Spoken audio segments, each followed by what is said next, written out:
আপনার একটি শেয়ারে বৃদ্ধ মা একটি টাকা পাইতে পারে। তার এই হাতটি সবসময় এইভাবে কাঁপতে থাকে। তার ঘরটিও ভাঙা, তিনি চোখেও দেখেন না, কিন্তু তার একটাই আক্ষেপ, তার শেষ বিদায়টা যেন একটি ভালো ঘরে থেকে হয়। তার আমাদের কাছে দাবিটা এমন ছিল, আপনারা আমার ঘরটা ঠিক করে দিন।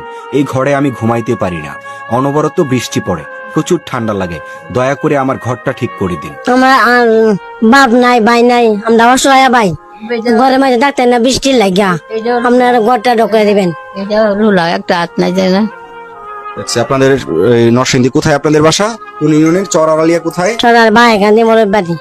আচ্ছা, তো চরারালিয়ার যত প্রবাসী ভাইয়েরা আছেন, আমাদের নরসিংদী জেলার যত প্রবাসী ভাইয়েরা আছেন, আপনাদের কাছে বিনীতভাবে অনুরোধ করব, এই আন্টির দিকে, এই দাদুর দিকে, এদের দিকে তাকায়, এদের একটা ঘর নাই, দয়া করে এদেরকে একটা ঘরের ব্যবস্থা করে দেন।